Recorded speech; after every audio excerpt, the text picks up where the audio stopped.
नमस्कार दोस्तों। आज हम लोग अमेरिका और भारत के संबंधों पर चर्चा करने के लिए इकट्ठा हुए हैं।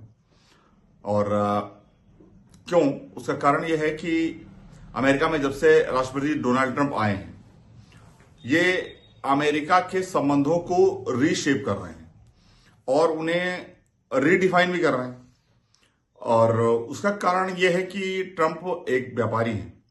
उन्हें ये पता है कि दुनिया पैसे से ही चलती है और मुझे अमेरिका को किसी भी हालत में ग्रेट बनाना है, because make America great again is his slogan that how we are going to be again into that era that America was ruling the world, but however it is still ruling. But फिर भी उन्हें ऐसा लगता है कि हमें दुनिया की सारी लड़ाइयों को फंड नहीं करना चाहिए।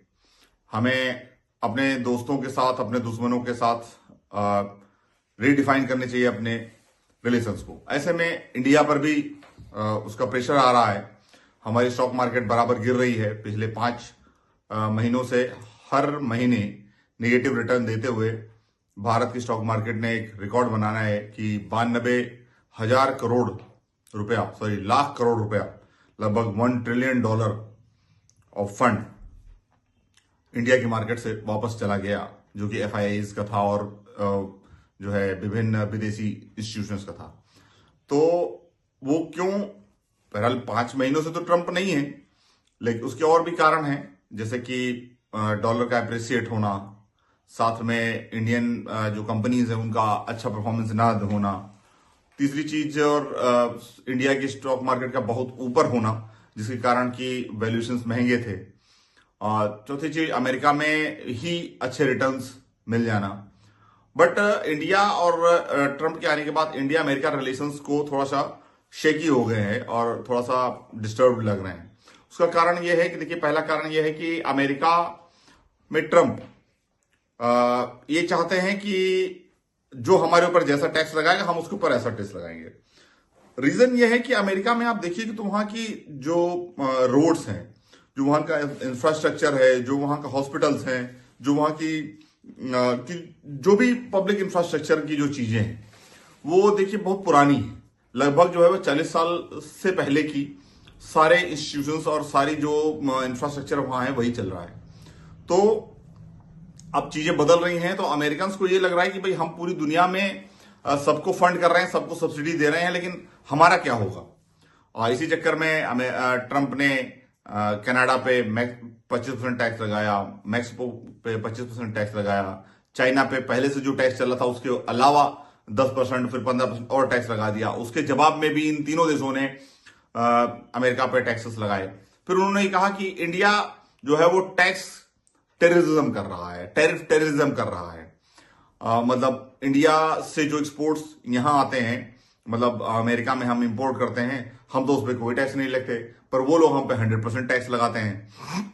और उसके बाद उन्होंने कहा कि हाँ अब इंडिया तैयार हो गया है कि हम टैरिफ घटाएंगे, तब जब किसी ने उनको एक्सपोज कर दिया है। किसी ने का मतलब वो अपने बारे में कह रहे हैं कि मैंने एक्सपोज कर दिया है। तो इन तरीकों से एक तरीके से ट्रंप शेकी रिलेशनशिप्स बना रहे हैं और वो ये चाहते हैं कि इंडिया प्रभाव में आ जाए, दबाव में आ जाए। अच्छा, एक बात और है सोचने वाली कि कभी आप इसको विचार करिएगा, फैक्ट्स भी, ये डेटा भी बताता है कि अमेरिका हम पे मोस्टली, जैसे हम मोस्टली जो सामान वहां पे भेजते हैं उन पे लगभग 0.4% से लेकर के और 0.5% से ज्यादा टैरिफ नहीं लगाता, जबकि वहां से जो सामान हमारे यहाँ इंडिया में आ रहा है उस पर हम कुछ चीजों पे तो 100% टैक्स लगाते हैं, बट उस पे 8% से लेकर के और 25% तक टैक्स लगाते हैं। तो एवरेज रेट अगर आप ले लीजिए तो लगभग 9-10% के आसपास इंडिया जो है टैरिफ लगाता है और अमेरिका 0.5% से भी कम लगाता है। तो ऐसा क्यों हुआ? उसका कारण यह है कि भाई क्योंकि अमेरिका ये चाहता है कि इंडिया अमेरिका की तरफ रहे, हमारे संबंध अमेरिका से अच्छे रहें, मतलब हमारे संबंध इंडिया से अच्छे रहें। इसलिए अमेरिका इंडियंस को अपनी तरफ लेने के लिए, इंडियन गवर्नमेंट को अपने साथ रखने के लिए सब्सिडाइज्ड रेट्स पर हमारे इंपोर्ट्स ले रहा है। बट ट्रंप ये नहीं चाहते, तो कोई बात नहीं है, ठीक है, थोड़ी दिन लगभग 7 बिलियन डॉलर का हमारा नुकसान होगा, लेकिन इससे हमारी स्टॉक मार्केट पे और भी बुरा असर पड़ने वाला है। बट अगर ऐसा नहीं है तो हम उसके दूसरे रास्ते ढूंढ लेंगे। अभी इंडियन गवर्नमेंट ने कोई रिस्पॉन्स नहीं दिए हैं, और उसने ये भी जो है क्या नाम, इनसे लड़ने की बात नहीं कर रही है इंडियन गवर्नमेंट। तो वैसे भी हम लोग बातें कम काम ज्यादा करने वाले हैं। तो धीरे से ये है कि इससे अगर ट्रंप इस तरीके का बिहेवियर यूरोप के साथ, जेलेंस्की के साथ, इंडिया के साथ, जापान के साथ, फिलीपींस के साथ, कोरिया के साथ करेंगे तो उसका असर दूरगामी असर होगा कि अगर आप, ठीक है आप मत फंड करिए पूरी दुनिया को, लेकिन फिर आप वहां से हटेंगे तो वहां आएगा कौन?